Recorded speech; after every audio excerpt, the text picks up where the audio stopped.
Welcome to the Radical Intimacies podcast series by Memefest. I'm Oliver Vodeb, a sociologist looking closely at design and communication, co-founder of Memefest, and editor and curator of the Radical Intimacies, Designing Non-Extractive Relationalities book. In this podcast, I will be in conversation with the authors who contributed to the book, many of whom I've known for years as collaborators and friends. The book was published in 2023 by independent academic publisher Intellect. The book explores resistance to capitalist domination through design, focusing on dialogue, power, land, interventions, and radical praxis. It presents the concept of radical intimacies, a relational way of designing that fosters closeness and decolonizes knowledge and the public sphere. In this series, we'll dive into these ideas, discussing and expanding them, and creating spaces for deep, meaningful exchange in the undercurrents. Let's see what happens. Hello dear listeners, it's very nice to be back. Today we are going to listen to a special conversation that I had with my friend Sandy Kaltenborn aus Deutschland from Germany. He lives in Berlin. Sandy's connection to our book Radical Intimacies goes way back in the early 2000s. We have published a text titled Design is Not Enough, which is a manifesto-like short text that was very interesting and very inspiring to us already a long time ago. I always thought it's a better text than the much more known manifesto First Things First, a piece that those of you who are attentive to design politics, especially in graphic design, will know about. That text, which he has co-authored with Brian Holmes and Tony Cridland, served also as a outline, a provocation of one of our early Memefests, to which then designers from around the world created their works, and we also used the opportunity of the medium of Memefest to distribute the ideas from that. So the text we have published in our book because it's not that easy to find, and we thought it's great that people would read it.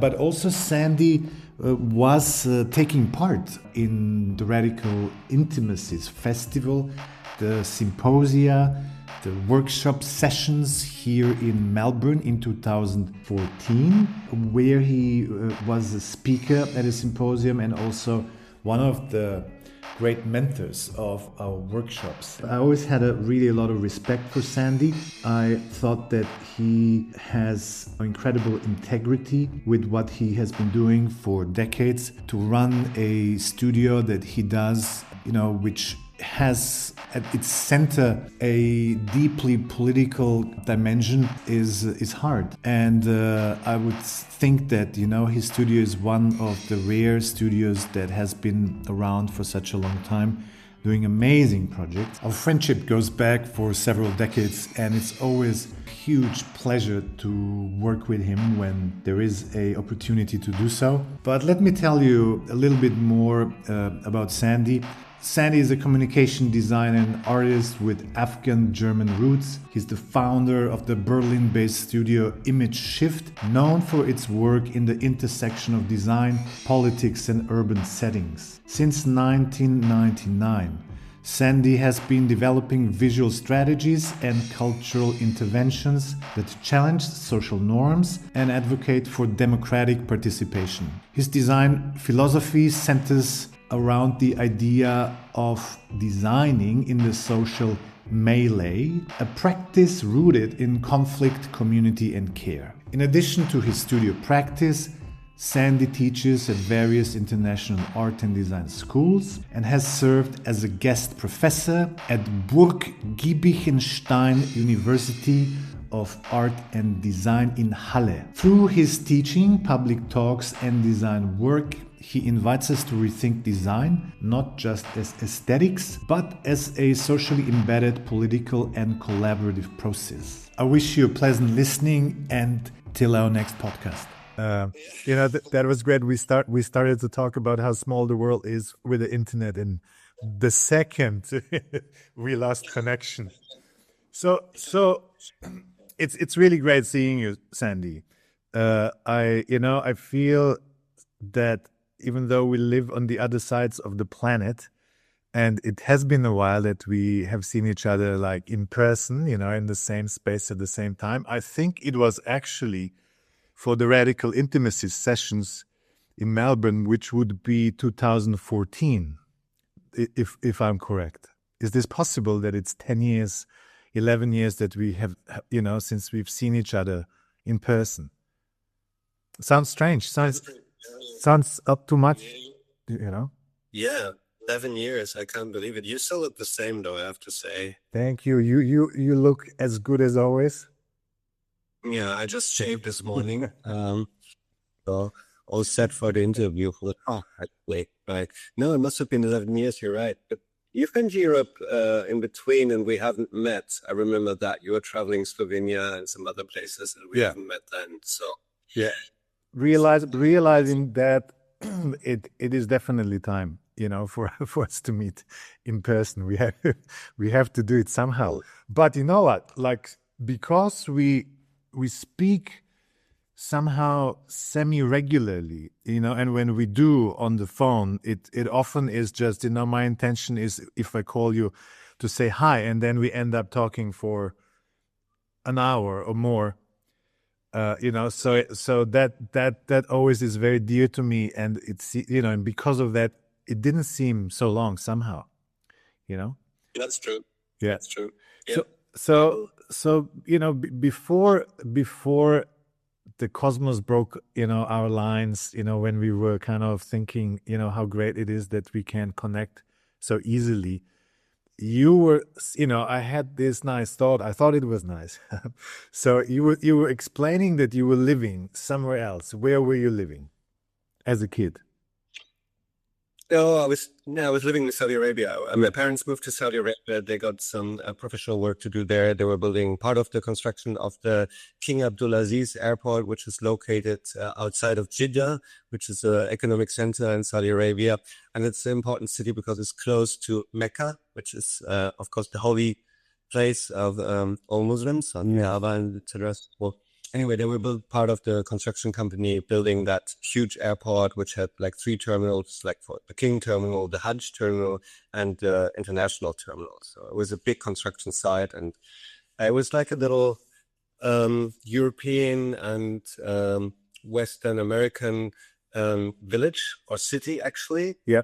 Very well separated from labor coming from the so-called third world countries. So there was a camp for Europeans and for the Americans. Yeah. And there was a camp for the Bangladeshis, the Pakistanis, and Palestinians, the Arab people who worked on the construction site in pretty terrible conditions, I have to say, looking back. But anyway, why we started talking about this, because I remembered this morning when I got up how fascinating it is that we can actually connect so easily today around the globe. So it's like evening for you, it's morning for me. Yeah. But living in Salzburg in the 80s was kind of like you would want to make a telephone call. You would have to go to the city, drive 1 hour, announce it, make an appointment, come back a couple of days later to make that actual telephone call. And sometimes technically it wouldn't work out, and the connection was bad. It was very expensive. I remember that we'd have to talk very quickly to our relatives, and that was this. And then we would drive back home in the evening. I do. Yeah. It's interesting. I do have not the same, but kind of similar memories, because I lived with my grandmother and then talking to my father every once like regularly as a kid who lived in Germany. And I lived in Slovenia, and the phone was this important device, like having a call or receiving a call was something, I think, different. It's obvious to think about it like that, but it really was. I felt it was an important gesture to sit down there and dial the number and then take time and have a considerate conversation, which is which I think more and more that it is really so important to have them. And before, I was thinking you were there when you were 8 years old, you said, and then for 6 years or something like that in Saudi Arabia. Yeah. So these are formative years, and it's not super young with 14 anymore. And I never asked you this. When did you start becoming interested in design? It's pretty hard to say. I mean, I was very at a very age. I was into drawing, Yeah. maybe painting as a kid, and I had a very good art teacher in the school in Saudi Arabia, Mr. Lerch. Yeah. He was one of my favorite teachers. He had a good energy. I found out later he was gay, and he got a lot of negative response from a lot of parents, which I didn't know as a kid, but all the kids loved him. He was actually our best teacher. Yeah. Well, he actually laid the foundation of, let's say, of my creative, I wouldn't like to call it career, but my creative path, because he encouraged me to, also paint and draw abstract, and he was very encouraged. So that was actually the starting point. And already after second or third grade, I had the idea I want to become, because he was an English teacher and an art teacher. I wanted to become an art and English teacher. That was my idea when I was young. Yeah. And then, I don't know, and then specifically into design, that was, of course, much, much later. I think when I went to gymnasium in Germany, you have the possibility to switch to a Fachabitur, which is a specialized, how do you call Abitur in English, actually? I'm not sure. It's something that you do at the end of your secondary school, and it's like a big exam, right? It's like I'm not sure. Yeah.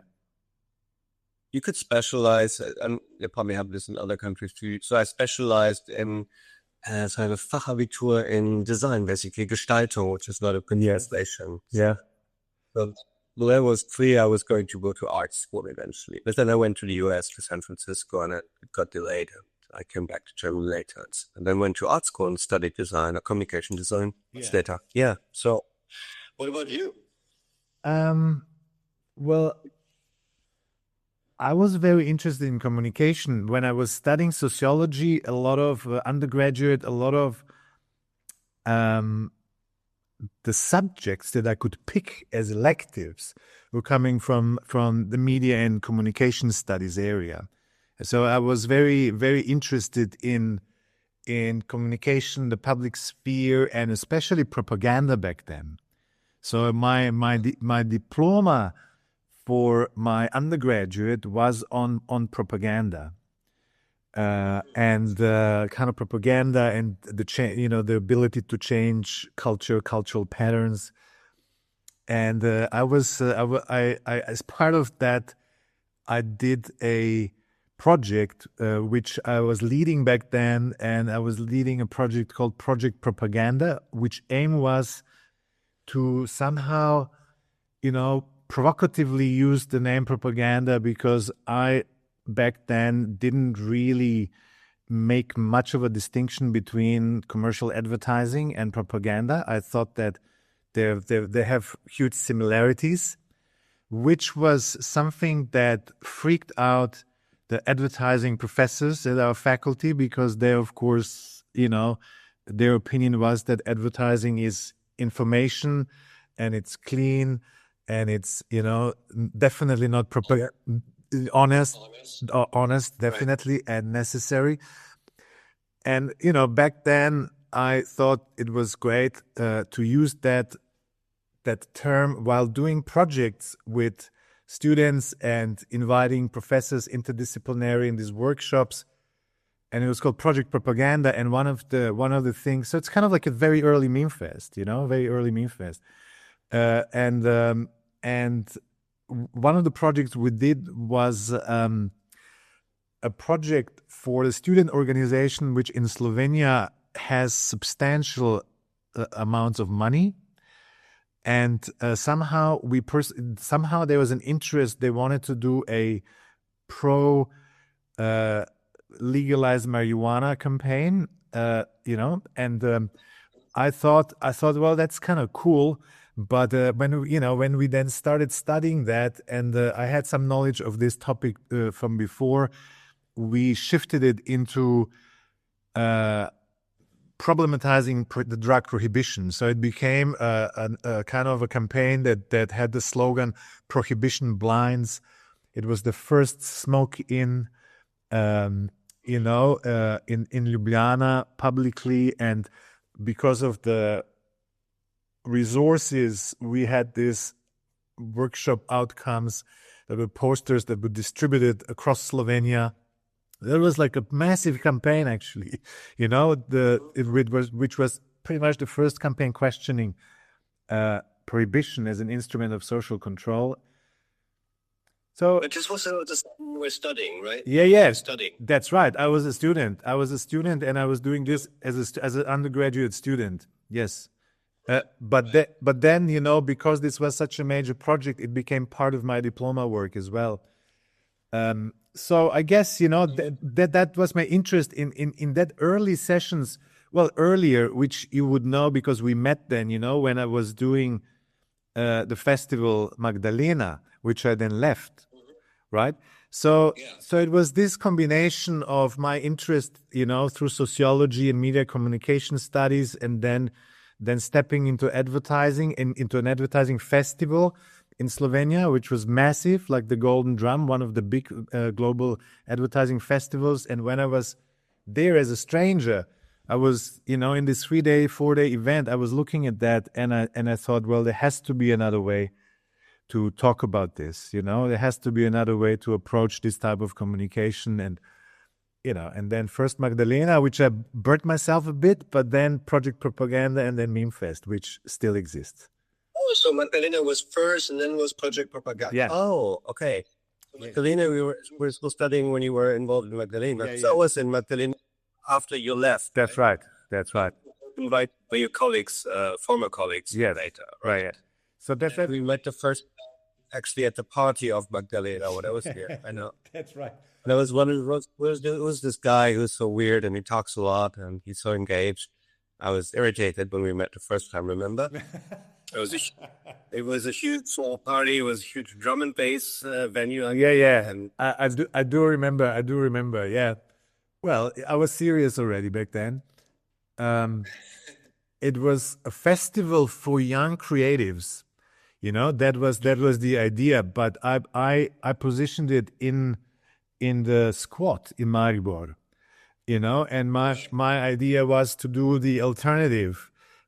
With inviting a jury of more radical people. But some of my then colleagues, students, were already deeply immersed in advertising, ideologically. So they were then the link to the advertising industry. And the advertising industry jumped on it immediately, and it was the biggest hit. It was the biggest success of a festival, because then the industry, of course, saw it. Here is where the young talent is. While I had a very different idea. I thought we will be doing a festival that will critically and subversively look at the industry, Right. Yeah. Right. So there's a huge resource. That's right. And the cool thing, because it was alternative and it was in the squat, and so it fitted that part of coolness that advertising likes to have as well, of course, Right. And because I was 1 and my colleagues were 4, the second iteration of the festival, I was mostly I kind of felt that it will be sold out, that it will be sell out in the end, that it will be co-opted basically, right? So I couldn't prevent that, and I was still working on it, but my second year was largely focused for me on bringing the blues player T-Model Ford to play live there. So that was my main goal. And after that, I left. I brought him there to play live, and then I left. And then I started Project Propaganda, and then Meme Fest. Yeah. Interesting. I didn't know that. Okay. Yeah. So Meme Fest was founded when? When was Meme founded? The first festival was in 2002. So I started with a small group of people that I trusted, students still then. But that's then already postgraduate studies, master's level, studying. We would start, I started to think about it earlier, but we would start organizing it in 2001, and the first one was in 2002. Right. And it was a counter festival, counter award. Right. Yeah. Right. Yeah, it's actually quite surprising that something like this doesn't really exist. I mean, we have quite some critical design festivals or conferences are fairly critical. It's a lot, like for instance, there's two happening, I believe, this autumn, one in Switzerland and actually one in Slovenia, I believe. I'm not sure. And social design. I don't know if you heard about that. So No, I haven't. No. So yeah, I mean, now since then a lot has happened in the discipline, right, and in the profession. So for me, at least, as such a young student, starting to explore the scene. But my luck was that I had the most brilliant design mentor, Zdravko Papic, who was a political poster designer and a professor at the academy, and he was the biggest supporter of Meme Fest, right? So he was my design mentor, and we became really closest friends later on. When you back then, the term social design or critical design or all these terms, they were still lingering.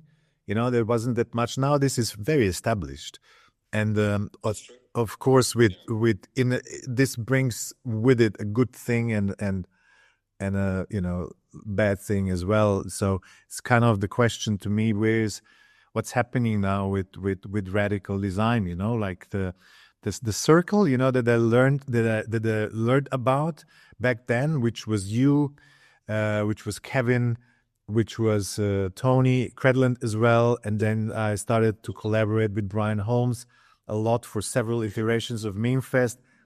That to me back then, I was really admiring that. I was admiring your work, and it was very important to me to know that this exists, what you were doing. And it's also really amazing that we all became friends, in the years after.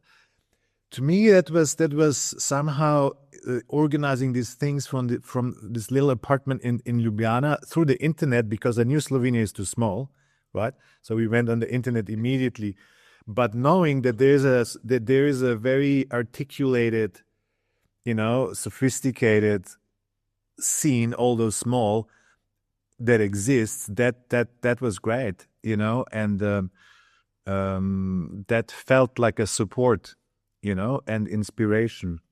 So that was great. Yeah, this also applies to me. I mean, these international connections and friendships. I mean, you've been one line in this, and there's a few others, but yeah, I think still today is kind of like it just gives someone a good feeling that there's other people in other places who have a similar idea and have a very coherent practice in the field of design, despite that actually our positions might be marginal on a larger scale. Yeah. So yeah, for instance, I've been talking to Josh McPhee is another one. He's one of my international friends in New York who runs the Just Seats Collective, Interference Archive.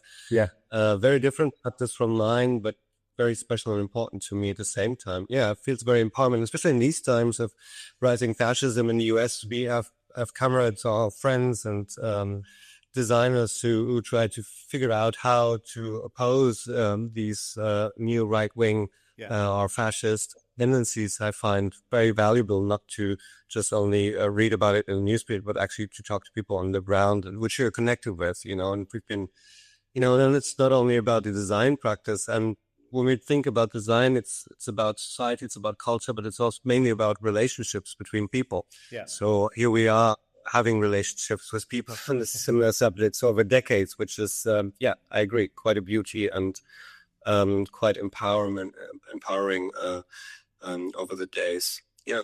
Yeah. Yeah. So, one of the great things that I was happy about when working on this book, you know, the Radical Intimacies book, which is the reason why, you know, I started the podcast, is that there is, among other things, which I'll mention later, you know, the text, which is titled "Design is Not Enough," you know, has been published, and that was a text that I loved, and it was inspiring. And Memfest actually even used it one year. I believe it might have been maybe 2004 as the, you know, starting point, as the provocation for the festival, for the design part, right? So that was a big thing. And what I liked immediately about it is that it came from a position that wasn't a professionalized designer position, right? So immediately I can see the people who wrote it, and you know that they know a lot about design. And of course, Tony Credland and yourself, together with Brian Holmes, did it. So both of you, Tony, and you are, you know, are these like graphic designers, communication designers, and you, I see even as a designer much broader. But it sounded differently. It sounded differently than First Things First, right? It sounded, you know, it sounded more radical to me, you know, and it sounded more thought through. Like, I liked First Things First as well, and we used it in 2003, I believe, as an outline for the festival, right? But this was talking about social movements. It had a radical critique of advertising. It was intellectual in the sense that it said, well, you know what, we want to step out of a professional identity, right? So we don't want to tie our work to a professional identity, which is very powerful. And that I think is a radical act, because, like, you know, I'm an academic for quite a while now, like professionally, meaning that I'm employed there. And you get these disciplines and things get boxed in, and they get named, and there's all these identities, you know, and they are in some ways they're necessary, you know, and they're a good thing for reasons of, you know, solidarity, and that, you know, you have an orientation where you move around and there's a body of knowledge that you nurture and so on. But on the other hand, it's something that is so limiting. You know, like, I'm this, you know, often I often hear even from designers who claim that they're radical, I hear, Oliver, you're not a designer, or implicitly they talk to me like that, right? Right. You know? Right. Right. So, but while on the other hand, they like to flirt with some philosophical ideas and would, you know, kind of attach them to their work because it strengthened their work. You know, like, it's this convoluted thing of power, basically, right? Which really I don't like. And the text somehow opened you know, design is not enough. The manifesto, or, you know, the short text that you wrote, opened that up, and it basically, You know that the slogan or the term "design is not enough," which came from me, from one of my little business cards or cards to give away. Yeah. And actually, it's an adaptation. You probably know that. Yeah, exactly. Yeah. Exactly. It's in the book. Yeah. I really just remembered, I think this was an adaptation from Grand Fury ACT UP, "Art is Not Enough." So I was, what the strain was in my connection. I have friends in the US, but I was, heavily influenced by this ACT UP, because they had, you know, there were sort of artists, creative workers in the ACT UP, so fighting the AIDS crisis in the US, very, very creative movement. And I think the original slogan was, with so many thousand dead, art is not enough. Yeah, right. Yeah. Design actually related to that, not in a direct way, but in indirect. It just popped up in my mind. Right. But I thought it was interesting what you just described, and how you'd received this this text, and how it felt kind of like I don't know, maybe more real or grounded in actual social conflict. And I think that kind of like describes the dilemma we're facing continuously. On one side, we're relating to design practices and design as a discipline and as a design discourse. And at the same time, we are referring to social movement and social struggle and conflict. Yeah. So a lot of times we have to try to answer or try to find solutions or strategies or practices from the perspective from the design world, rather than finding them from within the social movement and the conflict. So that's, I think, the general dilemma that when we talk about, let's say, society, politics, and design, transformation, maybe we have to be precise from what perspective we're aiming at these issues. And my understanding always was that a lot of these questions which arise in the design process can't be answered within the discipline, but have to be put on the table within the conflict, right? Yes. So if we design within the conflicts and we make us productively dependent, and therefore, and to make oneself productively dependent from a social struggle, to a certain extent, you have to push back your classical designer identity or professional identity. That doesn't really matter. I mean, I'm a proud designer, but in the first place, I'm a human being who cares, right? Yeah. So, and that, of course, always challenges the profession, because the profession, especially in academia, has to take care of the outlines of the outskirt of the borders of the profession. So that's a constant dilemma. Yeah. Right. And then maybe we can talk in another round how the discipline has widened up and differentiated itself over the last 2 decades. Yeah, to talk about this. Yeah, yeah. Right. I think that's the real structural issue we continuously come up to, you know? Yeah. Yeah, yeah. And that's why a position like ours is so marginal, because once we leave the profession and just do our things, which can be creative and otherwise, within certain struggles, it's not connected to a discourse which is connected to our discipline. And it really doesn't matter, because there's so many people out there who do great things in this world, on this planet, but they don't need a definition whether they're designers or artists or bakers or dressers or whatever. Yeah. Right? There's a purity, I think, in radical, engagements with the world, like, for example, being parts of radical social movements, because it's the motivation is different.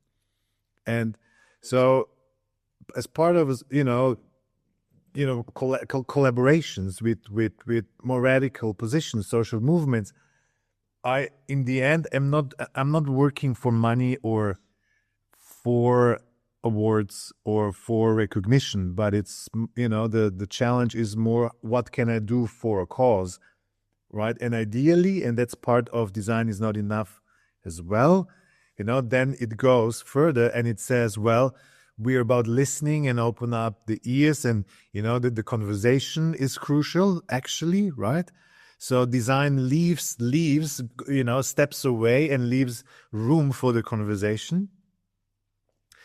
And, the text speaks about social movements and, a high level of participation. So it describes somehow, not ideal, but a proper dynamic in a multitude, in a collaboration within a social movement, which we both know is difficult to achieve. So it's not like a romanticized thing, but that's kind of what we aim for, right? We aim for this opening up the conversation, the dialogue, the horizontality of relations, right? Within that struggle.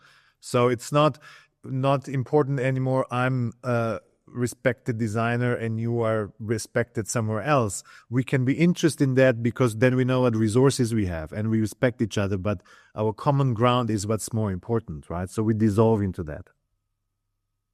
I have to be honest, I didn't read the text again this morning. I didn't have time because the shower was broken and I had to shave and wash myself. Absolutely. Yes.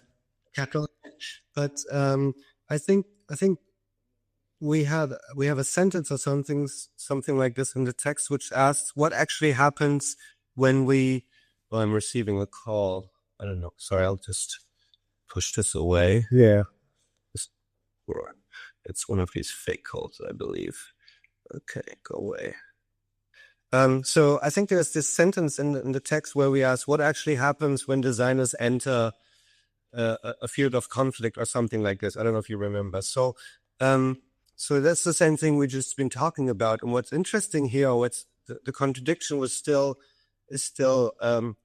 up in the air because, I was active in a squatting movement, in the anti-fascist movement.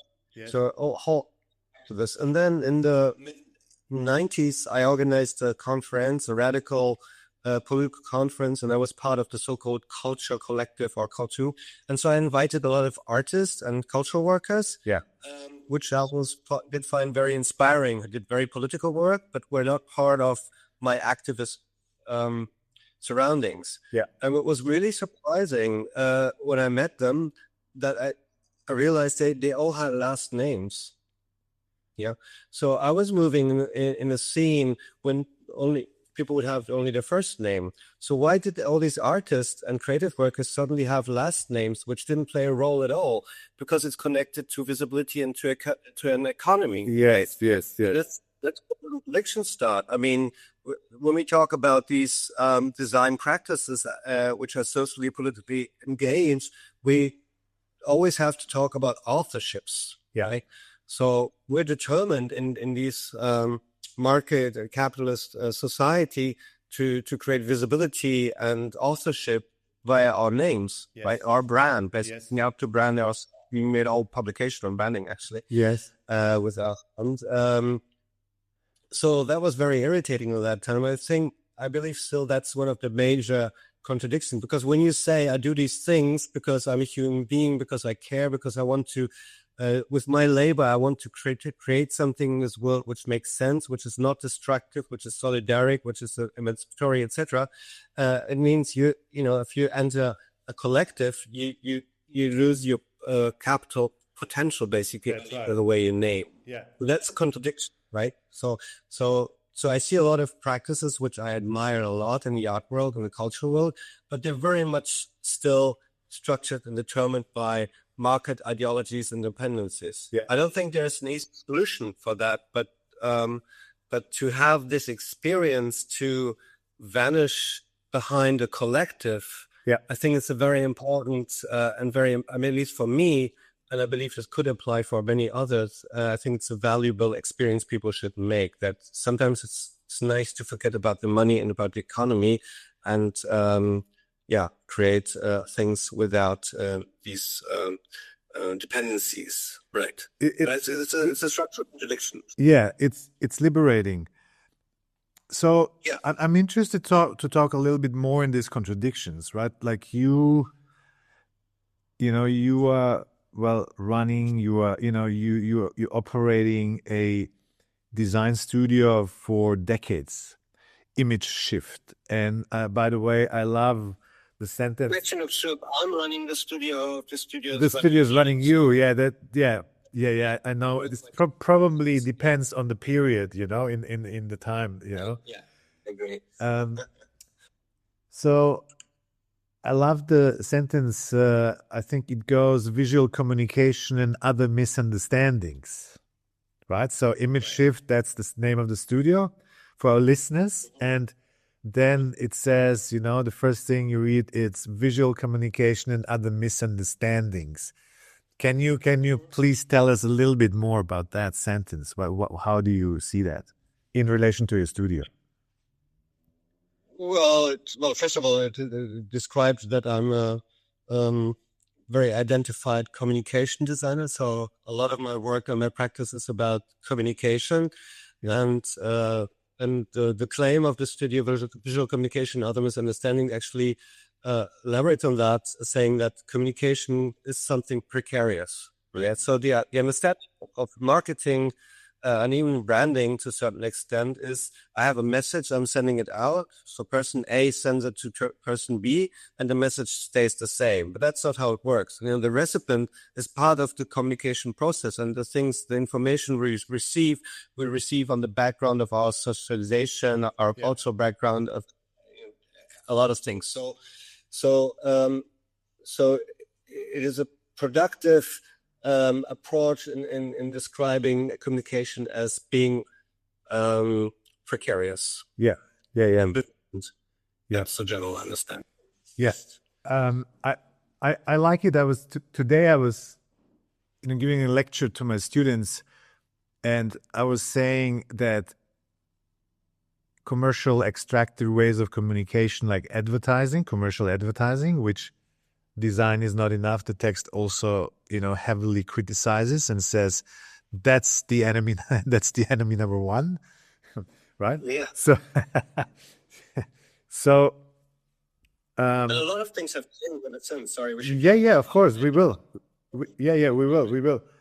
So my position today in the classroom was, well, there's these forms of communication that have this idea in the head where they will say we will put so much money into a process and we want people to see us in a particular way, right? We will do everything we can, and there's like potentially millions of people, and we want people to have this exact idea about us, and we want to control this, right? So we want, we will use copyright, but we will use, of course, this type of very persuasive top-down communication.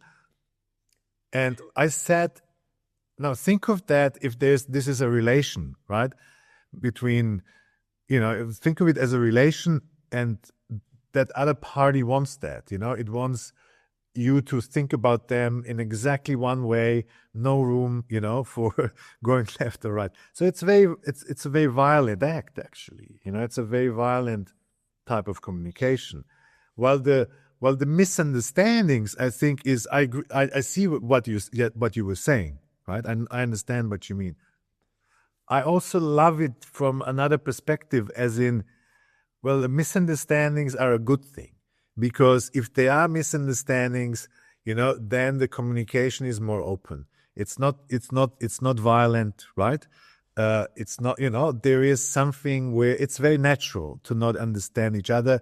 Hence, dialogue, the most sophisticated form of human communication, really demands huge efforts, huge time, right? And because we are in an anti-dialogic society, then you have, because dialogue is the opposite to these extractive forms of communication, then, of course, the type of communication that is violent prevails, and a lack of understanding, I guess, comes from, like just being pushed against the wall. Mm-hmm. Well, I think the term misunderstanding refers to something very human, something like not knowing, and not understanding, or maybe having a different perspective, or seeing that words maybe are not enough to describe what we call reality in a dialogical situation, maybe. And that's actually in contrast to what you just described in the classical branding or advertising, marketing strategy, where it's very clear, here's the product, you have to get it out there. But what I just wanted to mention, that of course, ever since we started our conversations a few decades ago, looking back, we see this of development in advertising. I'm not an expert in advertising, but, it was classical product advertising. Then it became like a style or a brand. And then kind of like more and more entered spaces of, let's say, daily life or identity. So questions which were not actually the product themselves, but were creating some kind of value aura around the product. And you'd see over the 90s and the 2000s that advertising entered spheres of society which were actually not commodified at that time. Yeah. Right? Human interactions, relationships, all these things, love, etc. So it's a constant, actually, defensive process to keep actually in the economy the thinking that money should rule or determine everything in our life, to push this back continuously. So it's a constant struggle actually to do so. And I think nowadays, the biggest thing in advertising is influencers now. So influencers, actually, they're like buddies, like friends, and they have a daily life, and they wake up and how they do their hair and their makeup, and then they show some products. So things have changed immensely. So on a wide level. So that's different to the time when we started our conversations, right? So I think that's important. So it's very hard sometimes to draw a line, So I mean, it's easy to say, well, there's product advertising, and that's actually the bottom line is to sell a product. I think that's very clear. Yeah. So we don't want that. We find this fairly boring. Yeah. But on the other side, advertising is also part of discourse in society. Certain values are being transported. So there are products, there's advertising who play a significant role in promoting values, which I could probably relate to, even though they're connected to a product. So it's even in that field become more and more ambivalent, at least from my perspective. It was easier. I would still say everything which is connected to a product and profit is not society and the values I relate to. But I have to acknowledge that advertising plays a significant role in also shaping, reconfiguring values, even though they're never radical. They would never put out an advertising. I mean, looking back, these times, viewers probably remember Benetton. Yes, was one of the very important international campaigns advertising for clothes, but not showing clothes, but showing social inequality, war, ecological issues, very early stage. Yeah, right. I love that work. I'm personally, I think it's highly interesting. But yeah, just keep this for a second. Do you remember this magazine called Colors from Benetton, which is highly informal, had all these infographics on certain topics, on war, on ecology, even probably on capitalism. I'm not sure. I've a couple of issues I have to look at, but it was very, very inspiring. It was aesthetically, quite impressive for that time. So it was a very interesting kind of concept. The magazine was done by Fabrica, right? Which which was in Italy, in a kind of like a creative workshop, and they brought creatives in and nurtured talent. It was interesting, like the use of documentary photography. Often documentary photography, sometimes staged, but documentary photography can be staged. So documentary photography and advertising, that was something different. But you know what I think, and I'm interested in your opinion. There was then a time where the relationship between the photographer Toscani, Oliviero Toscani, and Benetton ended. So here is my observation, and I'm interested in what you think. So whenever these campaigns came out, they were huge, and media really talked about them a lot, right? So that was part of the strategy, of course. They knew it would be polemic and controversial, and that's advertising does that. Advertising does that, right? So provocative, very provocative. Yeah, that's right. We had photos sorry for interrupting again, keep this for a second, of dying HIV patients. That's right. And I look like Jesus, like lying in the bed. Yeah. Totally skinny, with his parents next to him. Yeah. They had the uniform of a killed soldier. I don't even know. Was that? It was a Bosnian soldier. The blood drenched uniform was laid out on a white background. The white background. Yeah. Right. Yeah. So that was heavy stuff, and especially we saw in Slovenia this advertising when we lived a few hundred kilometers from Bosnia away, right? So they were very, very daring social commentaries. What would be interesting is to look at what the reaction in the media was. I think that I was looking into that, but long time ago, and I believe that it was the media really picked up on the topic, that they would say, that what was in the media was mostly Benetton did it again. This time they showed clothing, dying soldiers' clothing. But then the journalists didn't start talking about the war. right? And that is a difficult thing, how to actually create this. But I don't want to say that the campaign didn't achieve anything. I think it did. People thought about this and talked about this, but there was also a big element of spectacle which is inherent to advertising, right? Which goes then back to the spectacle. So the media reports on the spectacle itself, right? It speaks. Benetton did it again rather than speaking about the content. But look this, and here I'm interested in your opinion. So they did that. They did many campaigns, and in the end, it seemed to me that they fell into a trap, which is the advertising trap, or what you were talking about before with, the self-promotional thing, where it seemed to me that it came to a point where each new campaign needed to be more controversial.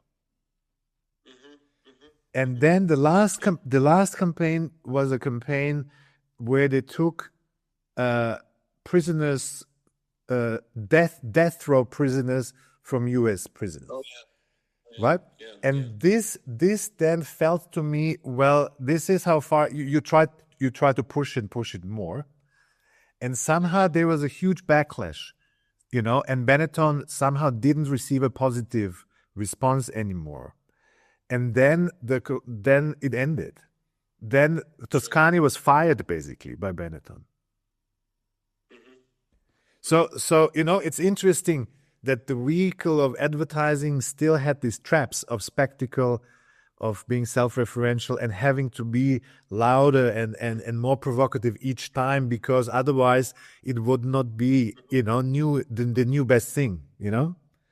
That's kind of how I saw it. What do you think? Does it make sense? No, I think it's a good description of the structural patterns, which then ended in an escalating drama. And I mean, we had like advertising like this later also with homeless people. We had fine clothes. But what you just said earlier is this: if you do political actions, we just had a few days ago event. There's a summer interview of the federal German television together with the head of the neo-Nazi party AfD, or the Nazi fascist party, right-wing party, however you want to call them. And it was interrupted by an art collective called Political Beauty. And there was a small demonstration on the other side of this is like in the center of the city where the government buildings are, and there's a platform where they have the summer interviews. And the summer interviews are quite sorry to say that, but they're quite superficial. They're just like nice chit chat, not really confrontative, not very investigative. So they're problematic in the first place. But so that's erupted by this artist collective called Political Beauty, and they've built a truck which has a huge sound system. It's called Adner SBT or something. They can drive it around to events and to actions and demonstrations. And you could see they couldn't hear each other while doing the interview anymore because the sound was so loud. Yeah. The sound they played was a chorus of women continuously saying Scheiß AfD, so shit on AfD, which is the name of the party. Kind of like very beautiful, actually, a chorus of women.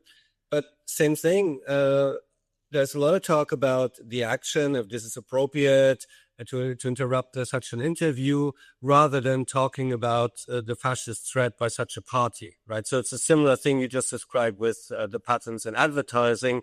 So I believe it doesn't, what I want to say, it doesn't only apply to advertising, these traps. Yeah. Right? Yeah. They also apply to other formats of intervention, I believe, so it's a very classical pattern of, let's say, mainstream media or so to actually jump on this, what you call spectacle, rather to look what is actually behind the spectacle and what's actually the issue we're trying to address here, right? Yes. I think it's a very common pattern, not only in advertising, but I agree with what you said. Yeah. Sandy, I have a lot of students who show big interest for the ideas that you and I would share, right? So, they are open to them, and these ideas are inspiring them and changing them. And then I can see their question is, well, how can I then live this life like that? How can I do it? How can I be a designer that thinks like that and survive, right? How can I do that? So, it's a great question, actually, and it's a real dilemma, right, for designers. And this, there is Not only for design, but for a lot of professions. for a lot of professions, of course, for a lot of professions where people want to do meaningful work that is somehow beneficial to the society. So that's a big problem. But if we speak about designers and young designers, there is, to my knowledge, no publication or book that would kind of in any kind of way speak about that as a focus. There is publications, they exist, speaking about radical studios, and I'm sure in some of your works or writings, someone can distill things out, but there's nothing focused, to say, here's a book, read that, right? And of course, it's not a manual. It can't be a manual, but still, this type of knowledge, students are being taught how to open a company, how to do marketing, how to do accounting, all that. But like what we are talking about is a very different social sensibility and skills and knowledge. What should I tell them, in your opinion? I mean, we both had a studio. I had mine for 9 years. You had yours for longer. What is it? I personally was just driven so much. It was unstoppable somehow, Well, I mean, in 2000, I had this exhibition project with friends of mine. We organized on the French post-68 Grapus tradition. Yes. And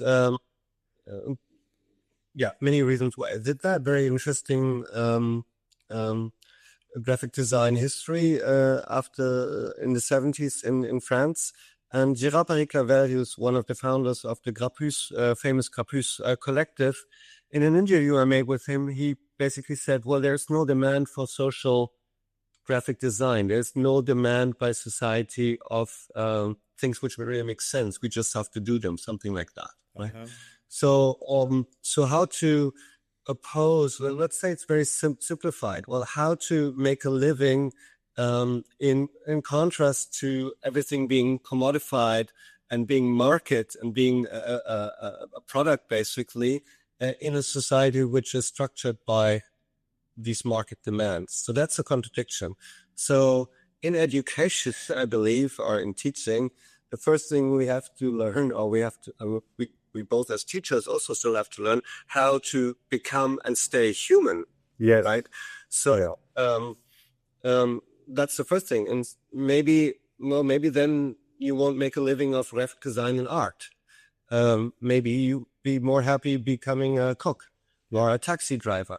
So I think that's very important to be open to that. I think that the core is, with my creativity, I want to make sense and I want to make a living, right? And the making the living is connected to a market, be it the actual market and products and use and stuff, but also the art field and the cultural sphere is also a market structure. So that's very, it's a tough question. It's like, I mean, I would like to ask you, because you've been living more in these Anglo-Saxon countries and very neoliberal countries like Australia.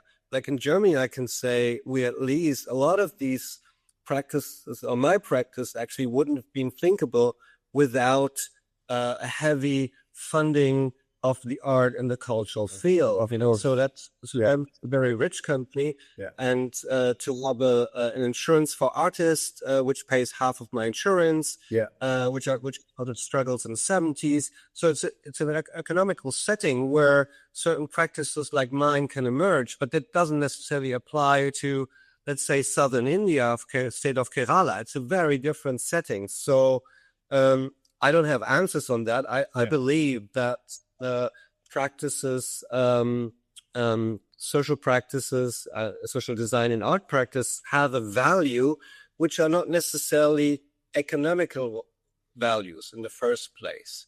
But, I think we have to more and more look at these other values in contrast to profit and capitalism. Like, we have this, how's it called, Human Development Index from the United Nations. So this is a discourse which has, been flattened again, but it was popular maybe a decade ago. So how do we describe progress of a society besides how much money is being turned around, right? So how do we value progress? So it's about education, it's about social equality, it's about mobility, it's about ecology, and these questions on the background of multiple crises we're facing, climate crisis as the biggest crisis, will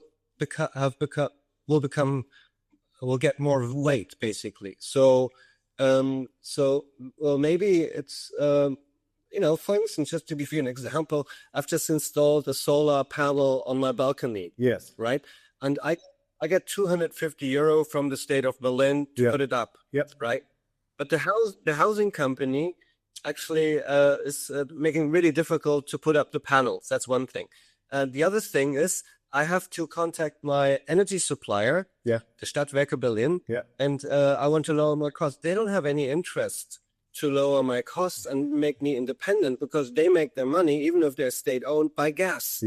So and so how do we operate in these contradictions? I think it's very important. And then, I don't know what you should tell your students. If they're listening, well, hello. I think you're doing the right thing.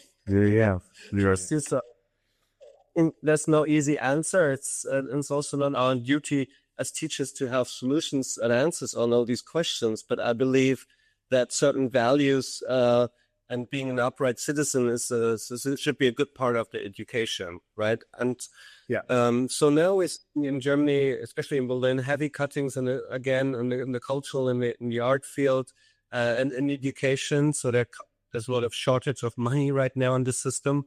So we'll see what kind of practices will evolve out of that. And that's one of the reasons actually why I found it interesting, coming back to our starting point, to compare my practices with practices like yours in Australia or in Slovenia, and looking at Kevin, what he's doing in Canada, or other people in Great Britain, or let's say Josh in New York. They operate, or we all operate out of a very, very different economic settings. Some are more privileged, some are more difficult, right? So Sure. Well, I mean, I live in Melbourne, which is the cultural capital of Australia, right? So it's not really indicative to how whole Australia is. It's very sophisticated. It's there's really a lot of events and festivals and cultures, and at very high, at any kind of level, right? Elitist to very underground. So it's a very rich culture in that sense. In that sense, there is a huge sensibility in Melbourne for art and creativity in a good way. Also, I think because it's the political capital in the sense that, the social movement, the protest movement, the civil society, how it mobilizes itself for political issues. It's also a center of that, right, in Australia. So there's a sensibility for these issues, which, is then present in different parts of the society, because people in what I just described, there's all kinds of people that take part in this. There's also one other interesting thing, which I just have discussed yesterday with my friend Mark Andreevich. We were talking, that we often encounter people who are intellectuals, very interesting characters, but they're not at university. They don't want to be at university, right? And that's also a very interesting thing, that you have some sort of a in-between zone, where people deal with something which in this time is a luxury, It's a luxury in many ways to engage with theory, with all these things, because, if you're not paid for it, it's a luxury. So it's that. But on the other hand, look, listen to this. It's super interesting. Australia as a country there is something called the index of economic complexity, right? So it measures the complexity of the economic system of a particular country. And complexity is important because it is about the more complexity there is, the more resilience there is, the more diversity there is. It also means, that it's technologically savvy, it's a knowledge economy, all of that. So Australia is very low on that. I was just reading today, it ranks, there's research in Harvard University that they're doing for 30 years already, right? So they're doing this research for this many years, and they rank the countries, and then they analyze them and say, this is the situation, this is our advice, what you should be doing. Australia is 105th out of 145 countries in the complexity of its economic system. It's in between Uganda and Pakistan. While in terms of wealth, now I don't know where it stands, but it would be much higher than the 105th position, right? It's one of the wealthiest countries. And the reason is because it has a very primitive economy that is largely based on extraction of natural resources. Right. Right. So you have these contradictions, Melbourne being something very specific, right? Like when I moved to Australia from Slovenia, I realized Australia didn't have a minister for culture. For me, that was unheard. How can a country not have a minister for culture? Right? But, it's really a place of contradictions. There is a huge sophistication. There is really a very strong bottom-up culture, a do-it-yourself ethos at very, very high levels. There's a huge awareness, about inclusivity, gay rights, democracy, especially in Melbourne, but not only. And then you have these other sides, right? So it's very contradictory. Definitely, it's harder to survive than it's different than Germany in that sense. That then in the best times of Germany, when the state pushed so much money into culture and education, or the Netherlands, we know what the tradition of graphic design there is, and because of what? Same reasons of the state's support of that. So I agree with you. I guess it's on the students as well to find out ways, right? And most of my students are at the moment they're Asian, and many of them are Chinese, which is then a completely different scenario. But what I do tell them, the problems of the world are big, and there is a there is a need to address them and to deal with them. So, and people, there is a lot of people, like really a lot, who are aware of that we need solutions. So the question is how to make these connections then through a design studio, right? To deal with problems and connect with people and somehow organize resources. And it would be different in different places. And I guess in some places would be super hard. But in some... So I guess it's part of the designing, right? To figure that out. Well, I think when we sit down and we realize that we can't proceed like this on this extractivation economies like you described for Australia, I think we're facing an abyss. We're already in the beginning of climate catastrophe right now. So I think this puts all mankind, all humanity under one huge umbrella that we have to deal with this problem, because if we're not dealing with the problem, and that's of course difficult. And we're talking about China, and that's a country on the economic rise, and they managed to bring a lot of people out of poverty into the middle class, like in India too. Also, so it's a different perspective as a perspective from Europe, which is the core of capitalist and economic development, and in that sense, so it's a different perspective. And I don't know. I think we can't continue like this. And I'd be happy that a cultural practice and a design practice is a part of the transformation of a change process. I think that's our duty these days. Yeah. And not everything has to come bottom up. I believe that there are programs in some governments around the globe which actually foster these processes we would admire more than others. So it's always a matter of political struggles, which path a country, a society as a whole takes, and therefore we have social movements to demand change of direction, and just talking about extractivation, So yeah, but I think it's different than a couple of decades ago when we started our conversation.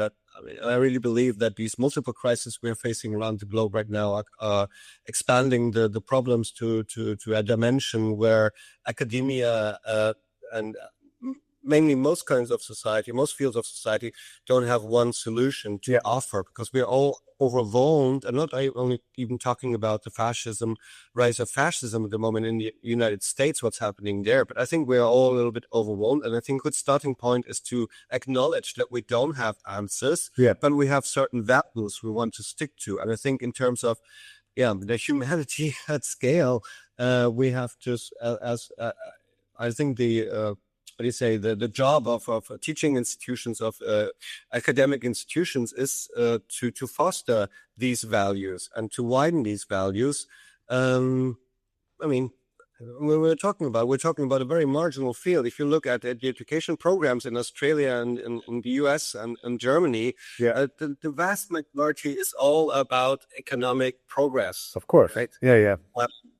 And teaching people being professional in their field and making money, which is fair and totally logic. So I don't have a fundamental critique on that, but we definitely need more fostering and empowerment of alternative and critical academia and practical academia. I think academia has to go much more out of their institutions into the practical field, and not only in terms of research, but actually in terms of collaborations, in terms of exchange. What are these institutions for?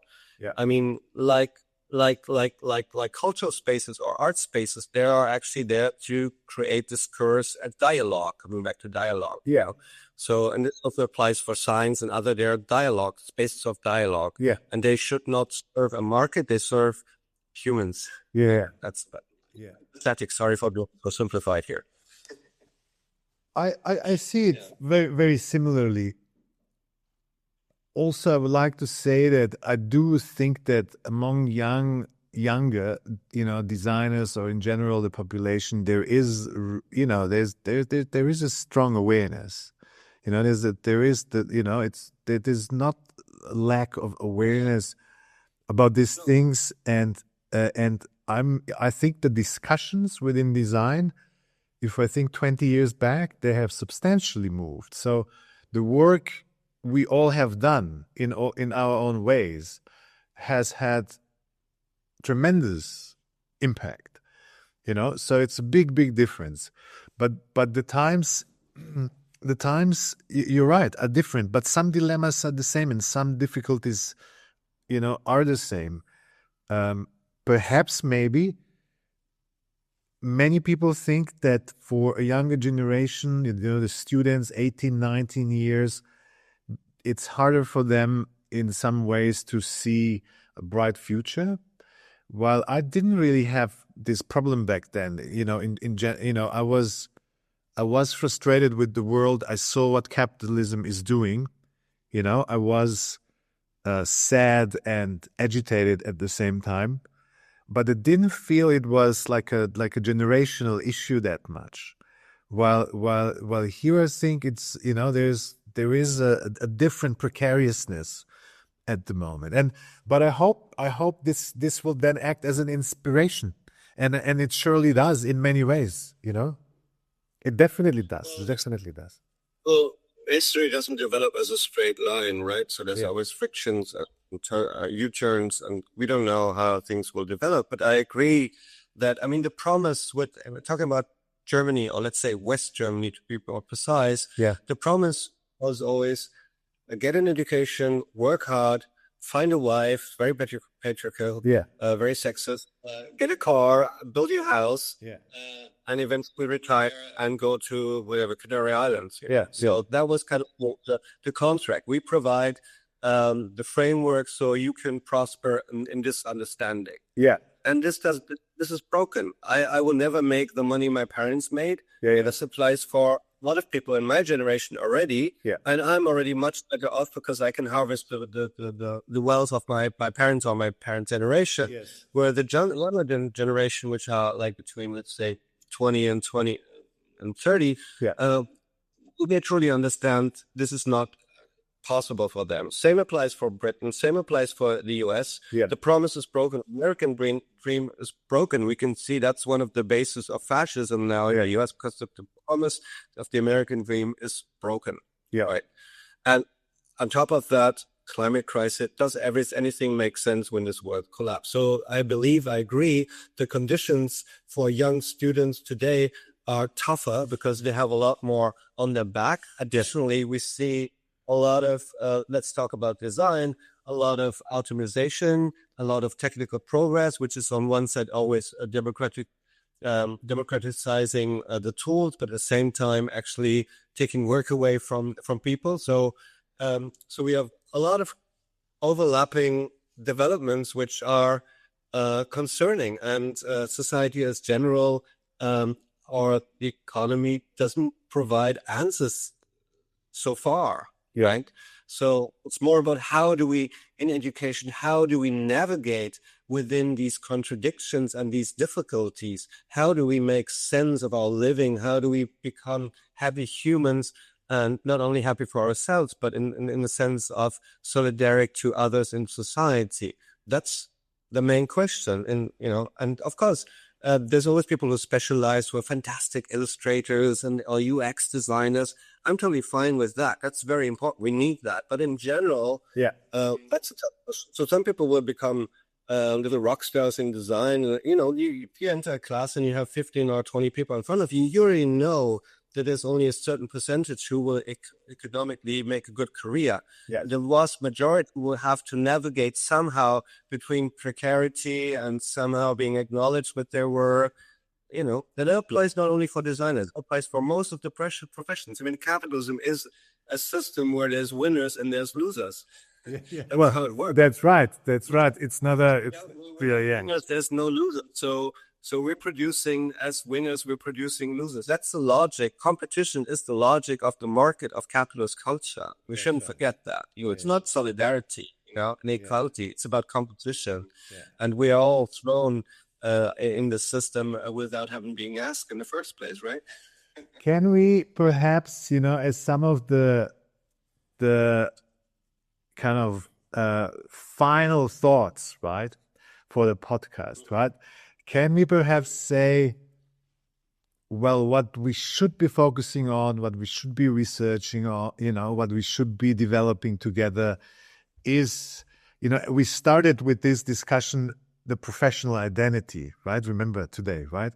Now, can we say, let's focus on solidarity in design. Let's focus on solidarity within the design profession, right? Let's focus on how to relate solidarity and designers and design to actually create good design in the future, to escape this competitive, culture. Is this a good thought? Sounds somehow logical and back, kind of from the past, but I think it's worthwhile. I mean, you just said good design. That's a whole nother question. What is good design? It feels a bit shallow, to be honest, because what I see is, what I find very interesting, maybe to be a bit smaller on scale, because your scale was very huge now, it was very general, very global. So I see, let's talk about social design. So there has been a rise of social design, and there's lots of different understanding of what social design is. It's quite different in the Netherlands and to what we see in Germany. But what we can see is that the institutions and the disciplines are somehow trying to react on the crisis we're facing in society, right? So students are demanding, and the discipline has to react on that, so that kind of gives me hope to a certain extent that there is basically, I have a deep trust in people that people want to make sense and not being assholes, right? So I'm carefully hopeful that out of the discipline there will be more engaged practices of all fields of design related to actual problem solving rather than having a commodity or a spectacle put out there by a design practice. Sorry, let's go back to your question. What was your question again? Sorry. No, there was no real question. I was basically, trying in my mind. I was playing with the thought, what should be a focus in the future, for us to think about design. How to push things. What is at the moment, since design is not enough was written back in the day, in the year 2001, and now we are in the year 2025. What is important now? What should we look into now? Which questions should we start to open? And I guess we raised so many in our conversation. Well, as I read in the beginning of our talk, I think these questions in terms of what makes sense and what makes sense for design, I believe it makes sense for design, generally spoken, to get involved with conflicts in society. Yeah. I think that's a productive motor also for design, not only for the conflicts, but also for the design practice when we make our discipline more dependent on others, on other professions and other fields of negotiation, how you want, or problem solving, however you want to call it.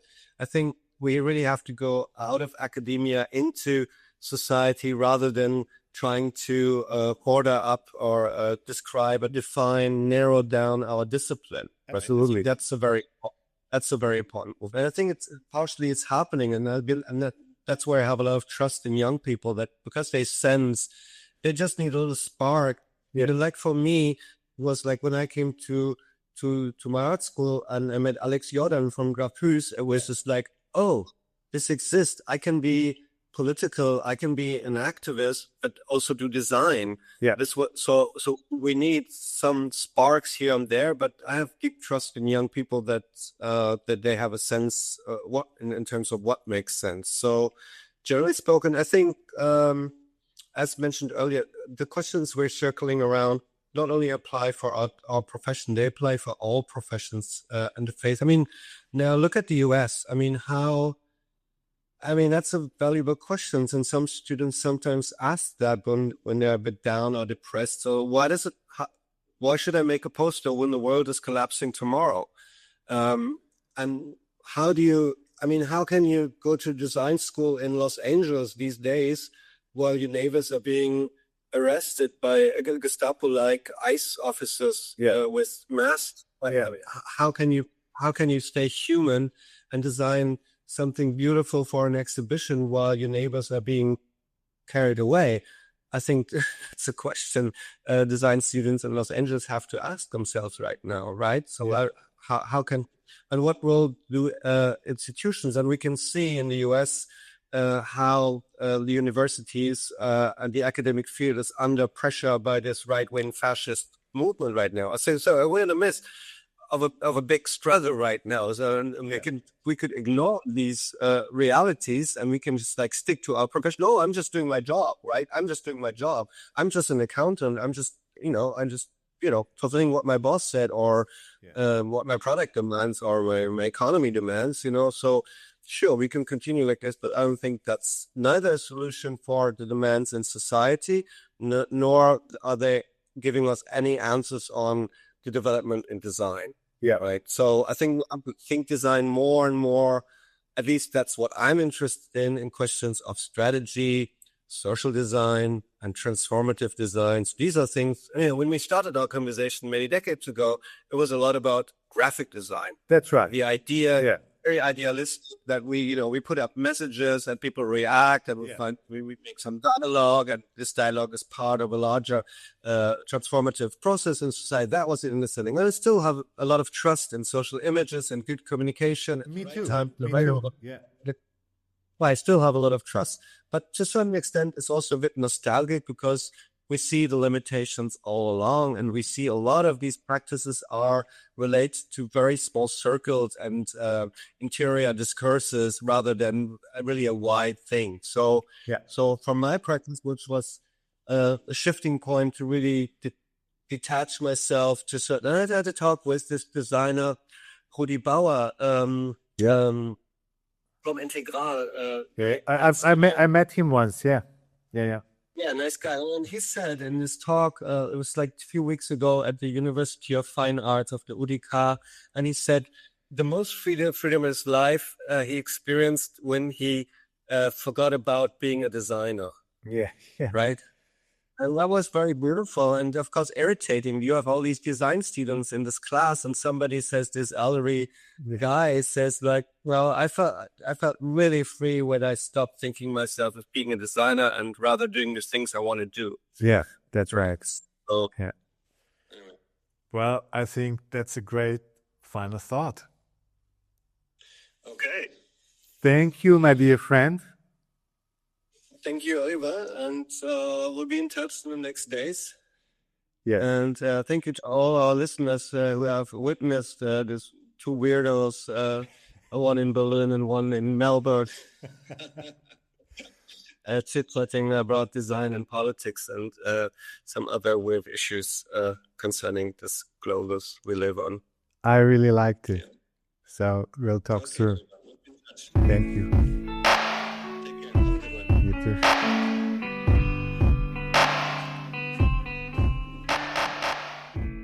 Thank you for listening.